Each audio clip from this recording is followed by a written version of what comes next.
All right, so we're going to be starting in verse 10 and going through 31 today, and this is kind of a typical passage for a Mother's Day or any time that we're celebrating the women in our lives, but it's also a double-edged sword because anytime you teach or preach on this passage, I know that there are women out there that are thinking, there's no way that I can live up to this. There's no way that I can meet the standard. And I would say a couple of things. One, remember this is a model. This is a goal.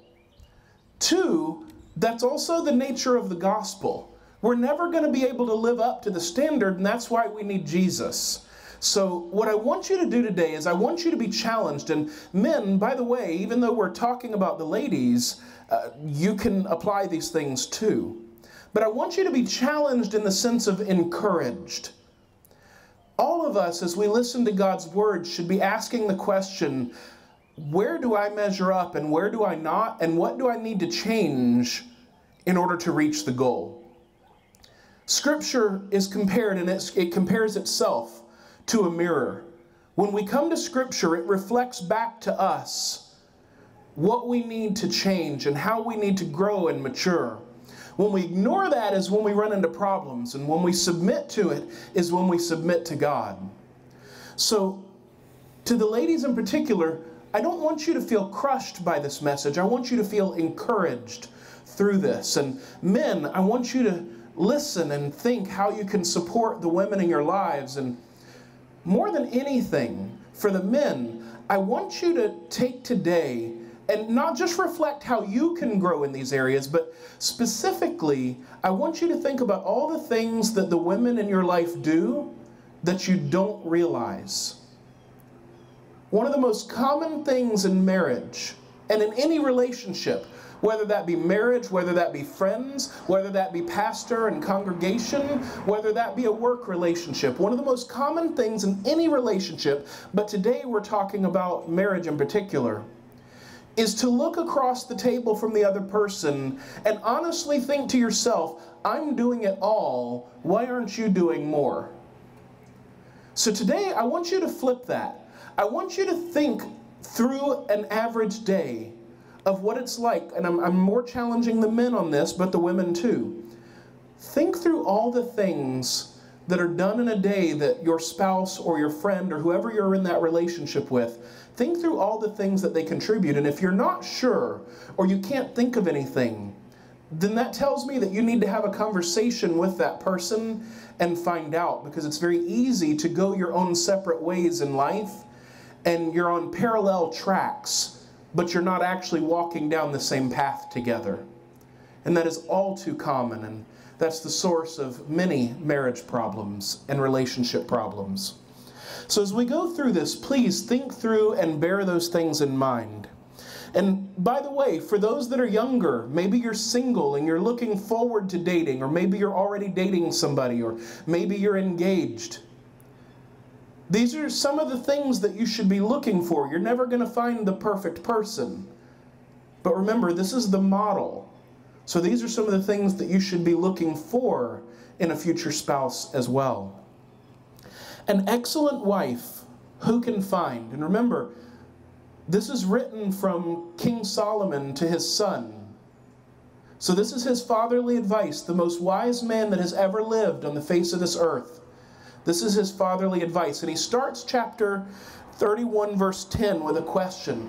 An excellent wife, who can find? And if anybody to know about excellent wives, it would have been Solomon, or not, depending on how you look at that.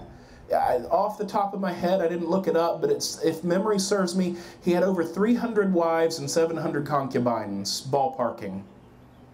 So he knew women. He may not have been wise in that sense, but he knew women. An excellent wife, who can find? For her worth is far above jewels. Now again, remember who's writing this. This is King Solomon. This is the king that served during the golden era of the kingdom, the nation of Israel. He, of all people, is saying that her worth is far above that of jewels.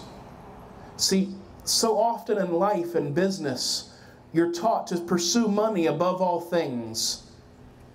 I remember when I owned the studio, I had advisors repeatedly telling me, just focus on building your studio. If you lose your family, you can get another one. That's terrible worldly advice. And that absolutely contradicts the scriptures, because here Solomon is teaching us that an excellent wife is precious.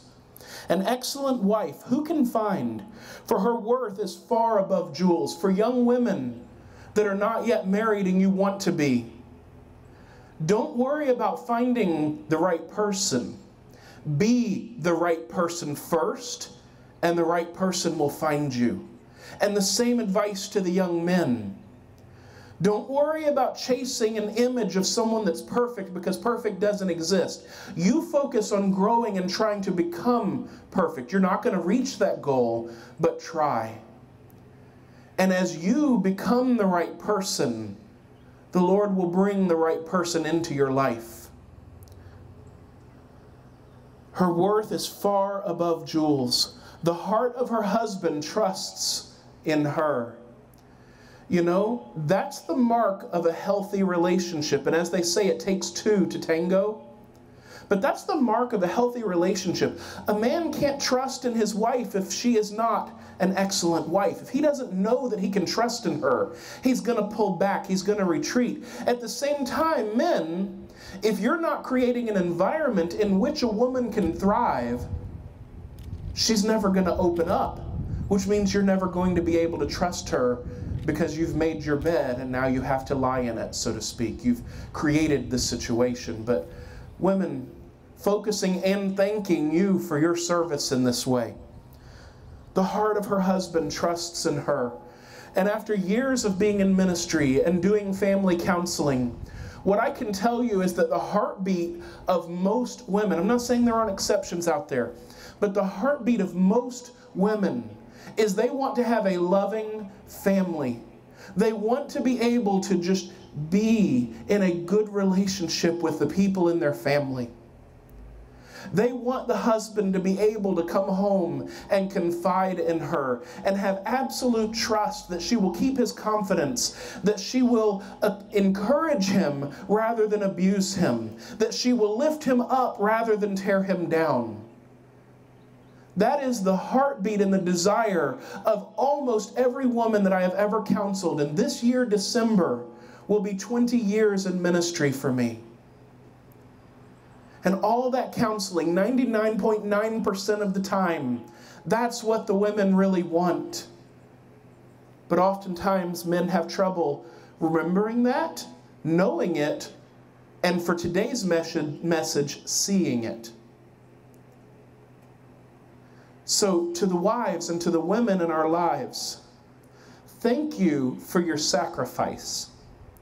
Thank you for the love that you continue to pour out. Thank you for the tenderness that God has given you to minister to us and to minister to our families. That gift from the Lord is precious, and it is priceless, because without that gift, the family cannot be healthy. God knew what he was doing when he put us together. The heart of her husband trusts in her, and he will have no lack of gain. Later in the chapter, of course, if you know this passage, we learn that the Proverbs 31 woman, as this is often called, works in the home and outside of the home. But in this phrase, I don't know that that's what it's talking about when it says, and he will have no lack of gain. I think what this is talking about is the spiritual and emotional benefit that comes from being in that healthy, supportive relationship. And because of that relationship, and because the home is a secure place, the man is free to do what he needs to do for the family in a way that he would not be if he did not have that support. I think that's really the point of this. Maybe I'm misunderstanding. Maybe I'm reading into the text. But that's what I understand from this passage. Right or wrong, I'm not entirely sure. Verse 12, She does him good and not evil. And to the ladies, I know that we men can be infuriating and frustrating. And sometimes you just want to take a pen and hit us over the head. So thank you for the times that you didn't do that.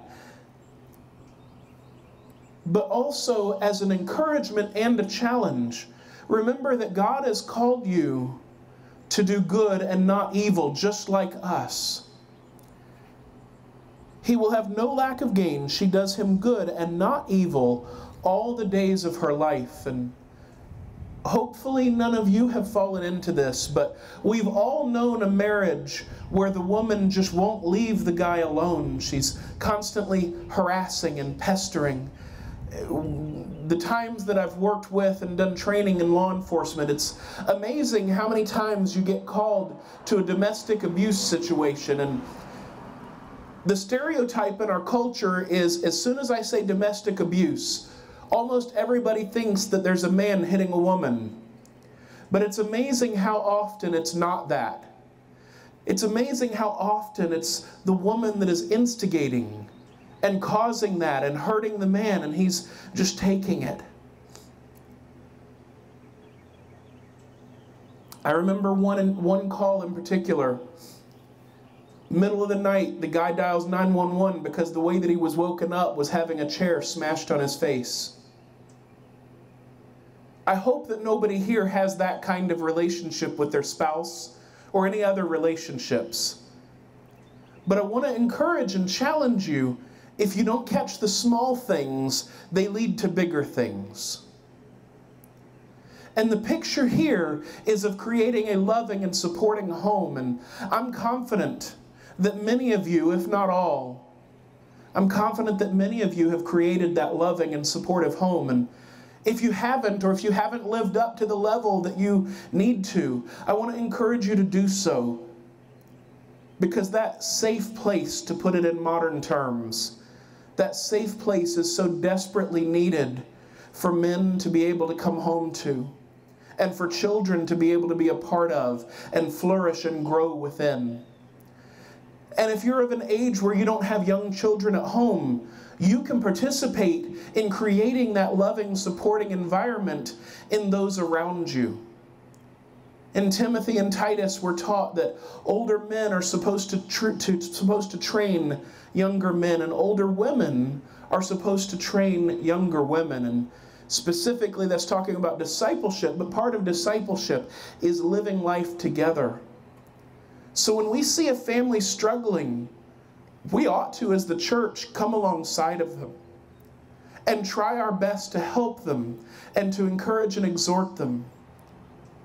And for some of the ladies, if you look back at your life and maybe you're very proud of the loving, supporting home you were able to create, or maybe hindsight is 20/20 and you didn't live up to the standard that you know you should have, you can take that energy and invest it in other families that are around you and help them grow and have that loving, supporting, safe place relationship. She does him good and not evil all the days of her life. I hear the echoes of repaying evil with good in that verse. She looks for wool and flax and works with her hands in delight. So not only is she creating this environment in her home, and men, do not underestimate the influence that the woman in your life has. You may not understand the influence that she has, but do not underestimate it. She looks for wool and flax and works with her hands in delight. So now it's talking about her having trades, or we would call it a side job. She is like merchant ships. She brings her food from afar. She rises also while it is still night and gives food to her household and portions to her maidens. And this is the picture of a stereotypical wife during this time. And this is the idea of her rising up early to prepare breakfast, but also the day. And she's taking care of her husband and her children, but also all of those in her household. And this time period, especially considering that this is Solomon that's writing this probably would have been a woman that was of means, a woman that had some level of wealth and had servants and people that worked for her. So it's talking about her even serving them. That kind of flies in the face of our American way of understanding, especially understanding the past. But she's serving those who are serving her. But if you know a woman that has the heart of a Proverbs 31 woman, that shouldn't surprise you. I'm not saying that she lives up to all that expectations or that she lives up to and completely fulfills everything. She's human, she's not going to. But a woman that has the Proverbs 31 heart, it doesn't surprise me that she looks out for the people that most people overlook. It doesn't surprise me that she cares for those that are supposed to care for herself. When I think of my mom, those of you that are educators will probably get this. Those of you that won't, I'll give you a quick example. When I think of my mom, I think of the book, The Giving Tree. And if you don't know that book, essentially it's about a tree that literally gives everything to the point that there's nothing left but the stump and the roots. And the tree even says, use me as a seat. That's the Aaron paraphrase. I can't do anything else for you, but you can sit down and rest. That's the picture of my mom, and that's the picture of my wife. And that's the picture of every woman that I've ever known that has the heartbeat of a Proverbs 31 woman. Then verse 16, this flies in the face of what many of us have been taught about the quote-unquote traditional family. Verse 16, she considers a field and buys it. She was buying property. She was involved in real estate. She considers a field and buys it. From her earnings, so for those of you that have been taught your whole life that the traditional marriage, the woman never worked outside of the home, that's not true. God calls different families to different things, but right here in Proverbs 31, you see an example of a woman who is doing stuff that is not just inside the home. She's buying real estate. She's creating things and selling them in the marketplace, as we'll learn in a moment. From her earnings, she plants a vineyard. She's reinvesting her profits. That's called a wise investor. She's not just taking the money and running, she's reinvesting it. She girds herself with strength. Why do you think she would need strength? I think this is literal and figurative here. Because the Proverbs 31 woman is insanely busy. She's involved in so many different things. She's got to be a strong woman. And women, you may feel strong at times, and at times you may feel weak. One of the best descriptions I've ever heard a woman describe herself to me, she said, Aaron, I'm strong as glass. For the men, let me say that again. She told me, Aaron, I'm strong as glass. And that really stuck with me because glass is hard. And it's a pretty strong substance, right? I mean, think about your windshield. Of course, that's laminated and reinforced, but think about how hard that is. And yet, the right pressure in the wrong place, and it shatters. And that's one of the best pictures that I've ever seen. At least that's how that woman described herself. But again, in all the years of counseling, I see that over and over and over again. It's like the song on the radio, Lead Me. You guys heard that one, right? I love that song. I'm not going to bother going into it right now. But the point of that song is that the heart cry is she has to be strong, but she wants the husband to lead and to take care of her, to create that environment that she can thrive. And it's that combination of strength and weakness. And ladies, God has created you that way for a reason. You have strength that men can't understand. And you have weakness that men can't understand. And the opposite is true at the same time, by the way. She girds herself with strength and makes her arms strong. She senses that her grain is good. Her lamp does not go out at night. In other words, she's proud of the work that she's done. She looks out on this thing that she has planted, and she knows that it's good quality. She can stand behind it. She can be proud of her work. And then her lamp does not go out at night. That's the idea of preparation. Back in the days of oil lamps, if you didn't fill the oil before you went to bed and there was only so much left, the lamp would go out and there would be no light at night. Or if you've ever been camping, one of the things that drives me crazy is how often you have to feed the campfire, right? It's the idea of preparation. You prepare it in such a way that it will last. And that's the picture here of this Proverbs 31 woman. Verse 19, she stretches out her hands to the distaff, and her hands grasp the spindle. So now she's weaving. And so I know some of the ladies by now are going, Aaron, you're telling me this woman took care of her husband, took care of her children, she was in real estate, she was farming, she was doing all this stuff. There's no way one woman can possibly do that. Yeah, you're right.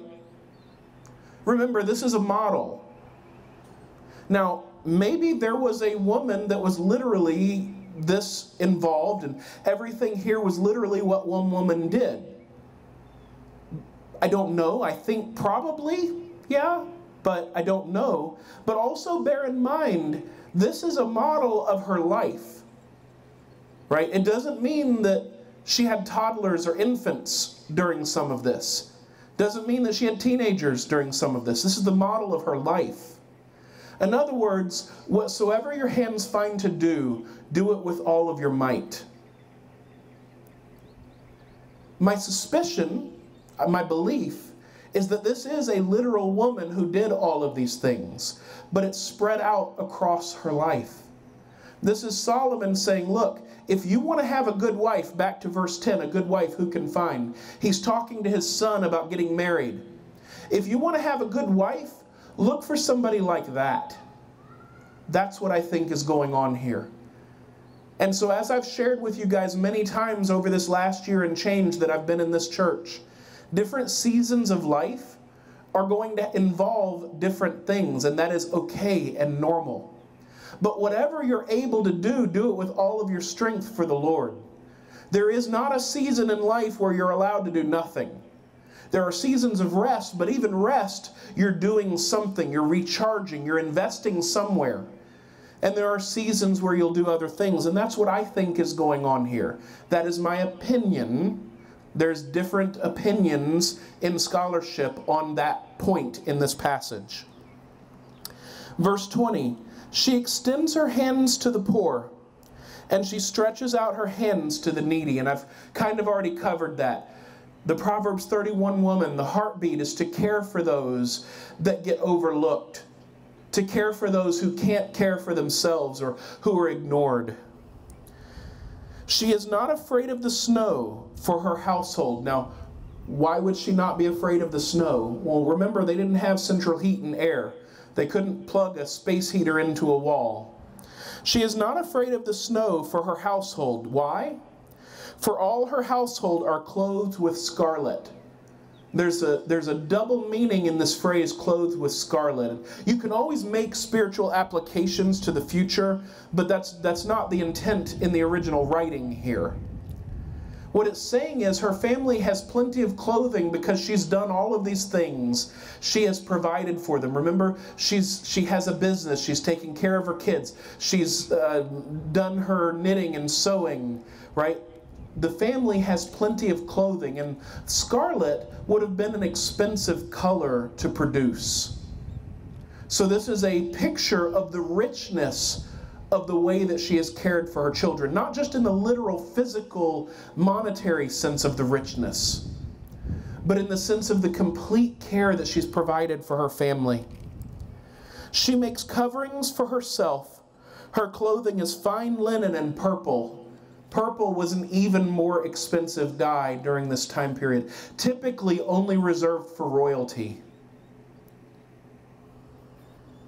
When he, oh sorry, I skipped the first part of verse 23. Her husband, so now we're switching to the husband.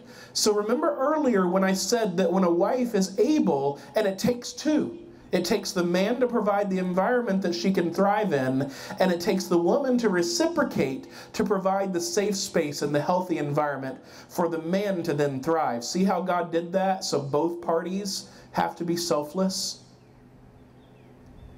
But now we're switching to the husband. What's the result for the husband of having a Proverbs 31 woman? Because remember, this is Solomon writing to his son. If you want to have a good wife, if you want to live a good life, get a good wife. If you want that, here's what to look for. So now Solomon is teaching his son, here's the benefit. Verse 23. Her husband is known in the gates. Now remember, the gates of the city in the Old Testament would have been the marketplace. It would have been the place for social interaction. So for the younger generations, that would have been the Facebook, the Twitter, the Instagram. That's where everybody would have interacted. So if you were influential, you would have been known in the gates. And for the older generations, I think I already covered it. It's the marketplace, it's the meeting place, it's for a small town, it's the local shop that everybody goes to and talks. Her husband is known in the gates when he sits among the elders of the land. And remember, just like in the New Testament, when the Old Testament talks about elders, most of the time, it's not just talking about older people, although that was often the case. It's talking about the leaders, the influencers in that area. So when he sits, so he is known in the gates when he sits among the elders of the land. See, because of her sacrificial love and the environment that she's able to create, he then is free to do his calling, to do whatever it is that he has been called to do. And in this case, he's pointing his son to the, I would call it the political benefits, that you are known in the gates. In other words, because of her sacrifice, you and your family have a good reputation. You are able to be part of leadership rather than not being part of leadership, which, again, coming from Solomon, that would have been very important. And now we go back to her. She makes linen garments and sells them, and supplies belts to the tradesmen, as if everything else wasn't enough. Now we learn even more that she's doing. Strength and dignity are her clothing, and she smiles at her future. Strength and dignity are her clothing. Now, for the women, young, somewhere in between, or older, that should be your battle cry. That should be the thing that you aspire to, because when you have strength and dignity, that means that you are capable of doing all the stuff in this chapter. That means that you are now you may not sew, that's not the point. But that means that you are now capable of living the lifestyle of a Proverbs 31 woman. Because it takes strength to take the beatings that life brings. It takes strength to support the family. It takes strength to work, whether inside the home, outside the home, or both. It takes a unique strength to be able to do that and still hold your head up high and have dignity. And this dignity comes from within, but then becomes evident outside. See, a child, when someone calls them a mean name, calls someone a name back. As we grow up, we're taught that you're not supposed to do that. And yet, the vast majority of the conflict in marriage is because somebody said something that somebody didn't like, and both sides start attacking each other. See, the irony as adults, we think that we are better than children. We think, oh, children squabble and fight. And we don't realize that we're still doing the same thing. Strength and dignity are her clothing. That's the key to all of this. Now, ultimately, biblically, the key is your relationship with Christ. But in this passage, what Solomon is trying to get across, that's the key. And because of that, because she has strength and dignity, not only is she able to do all the things that we just talked about, but now also the rest of this verse, and she smiles at the future. Men, if you didn't know this, if you missed our study on For Men Only, For Women Only, one, I want to exhort you as your pastor. You need to buy and read that book. If you did not come to the study, I want to exhort you in the strongest words possible. You need to buy and read the book For Men Only. And women, I want to do the same thing. Buy and read the book For Women Only. But if you missed that study, in the second half of verse 25, she smiles at the future. See, women are always processing everything all at once. Multitasking doesn't even begin to describe the way that a woman's brain works. So when a woman feels insecure about one area of life, it leads to insecurities in other areas of life. It's all connected. It is only a woman who is confident in strength and dignity that can smile at the future. Now, some of the women, you understand exactly what I'm talking about right there. Some of the men, you might not. But see, she's able to smile at the future because she knows that she has prepared. Just like the lamp that we read about earlier.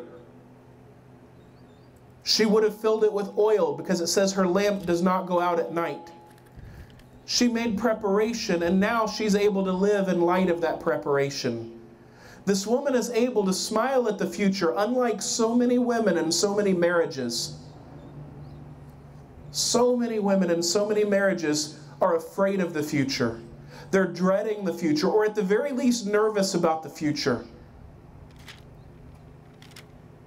Because their home is not secure. And remember, it takes two. It takes two to make the home secure.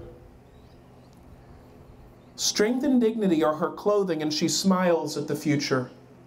See, Solomon is assuming in this passage that the husband is loving and supportive and there for her. He's assuming a godly man in this passage. Verse 26, she opens her mouth in wisdom. Now, how many jokes have you heard over the years about the nagging of women?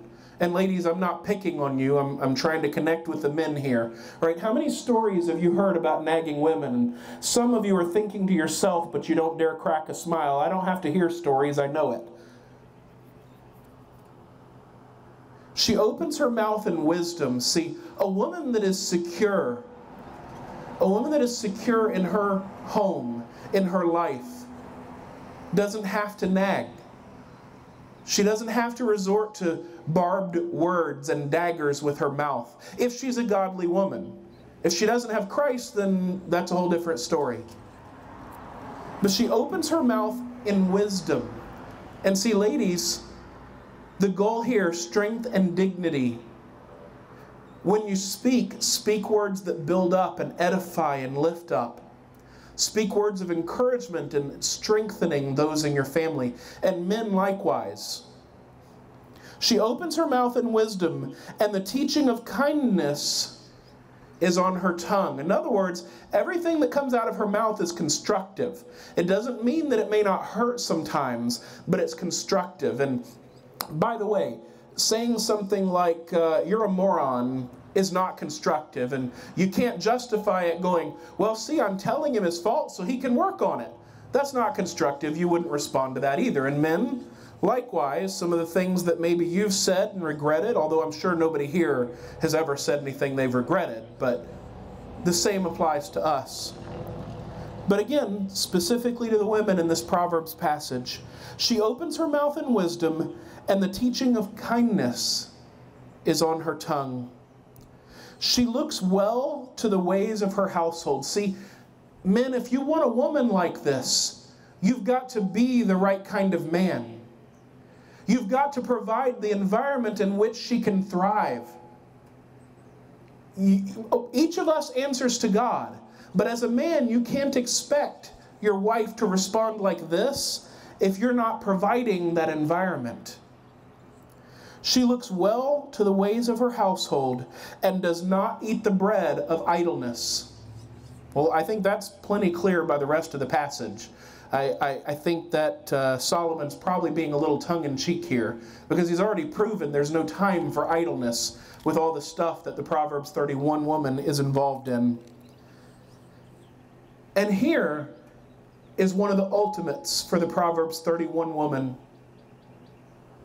Her children rise up and bless her, or in some translation, call her blessed. Her children rise up and call her blessed.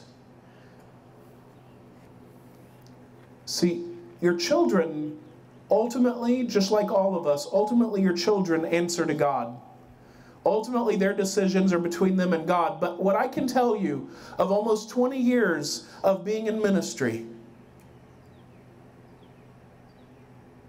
is that the result of your parenting, the majority of the time, is your children.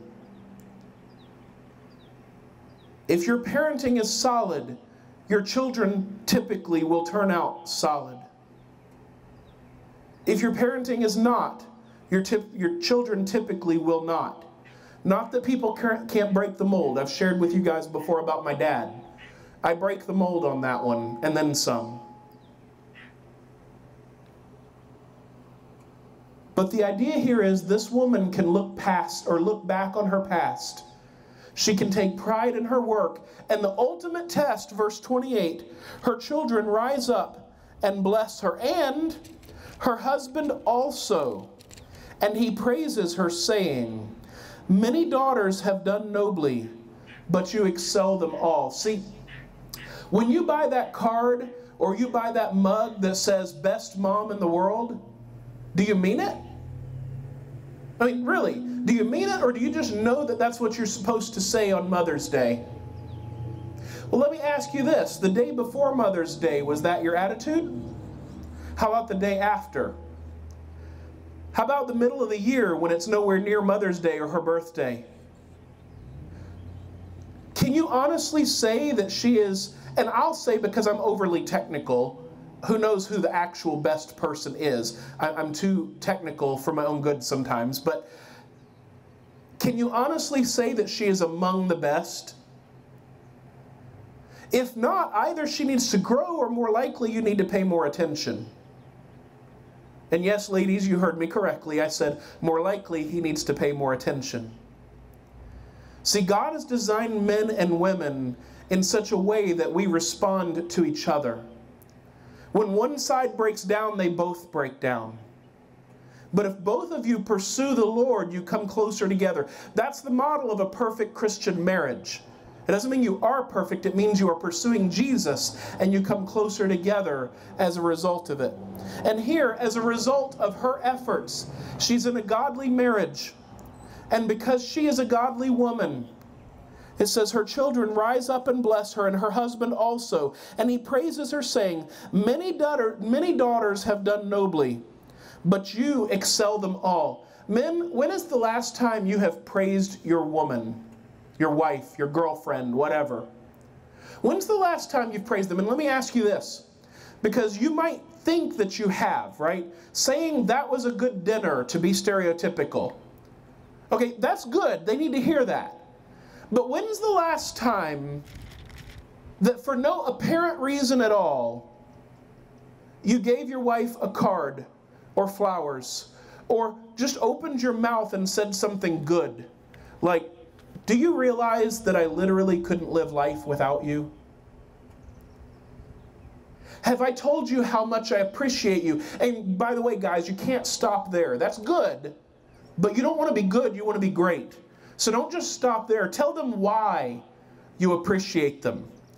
Because if your marriage is not super healthy, just saying I appreciate you is going to roll off her ears, in one ear, out the other, because she doesn't believe it. You need to demonstrate to her that you understand and agree with what you're saying. I appreciate you because, and then have some things behind it. When's the last time that you praised your wife in public? When's the last time that you said something good about your wife in front of other people to build her up? Many daughters have done nobly, but you excel, or you exceed them all. And now the final warning for Solomon's son. Charm is deceitful, and beauty is vain, but a woman who fears the Lord shall be praised. See, for young men out there looking for a woman, or older men out there looking for a future spouse, beauty only lasts so long. If you don't believe me, check out the older people. And to those of you that are older, I'm not trying to insult you. I'm trying to help young men understand that beauty is fleeting. It only lasts for a little while. So, young men, if you're looking for a woman purely based on how she looks, you're asking for trouble. Because she's not always going to look like that. Charm is deceitful. See, we've all known that young woman that was pretty, that was very charming. Everybody liked her, but she completely lacks substance. She doesn't have the strength to make it through life. Unfortunately, all too often, that's the woman that men choose. Because as men, we're motivated by different things and often short-sighted. Solomon's trying to spare his son that trouble. He says, charm is deceitful, and beauty is vain, but a woman who fears the Lord shall be praised. So if you're a young man looking for a woman, look for the one who loves Jesus more than you and more than anything else. Look for the woman who loves the Lord with all of her heart, soul, and mind. And everything else will fall into place. Young women that are looking for a husband, the same is true.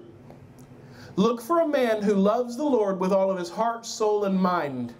Don't look at his pocketbook. Don't look at how handsome he is. Don't look at how charming he is. Those things go away when the trials of life happen. Again, don't believe me. Look to the future. Look for substance, and you will be blessed in your life. Verse 31, give her the product of her hands, and let her works praise her in the gates. In other words, even if her children and her husband didn't praise her, which they do, her very works will praise her in the gates. In other words, because she walks in dignity and strength with integrity, because that's who she is, others take notice.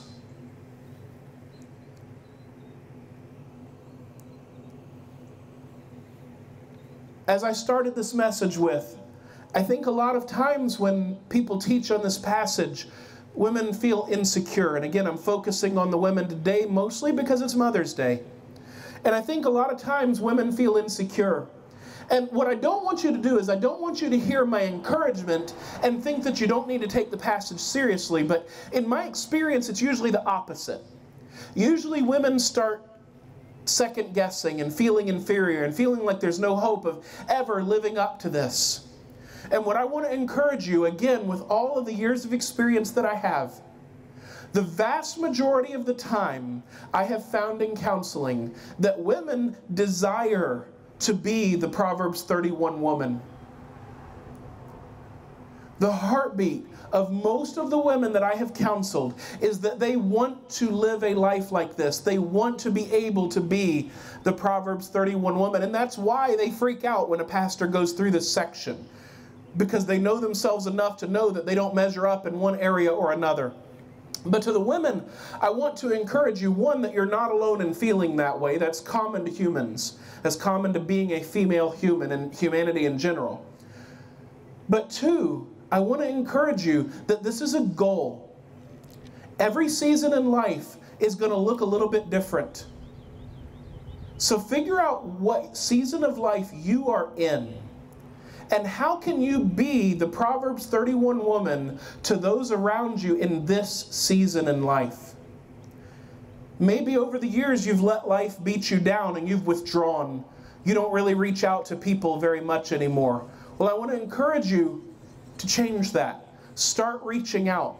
Maybe you've let life and bitterness eat you alive and you now have a sharp tongue and you say something mean and you catch yourself, and at least internally you're thinking, why did I say that?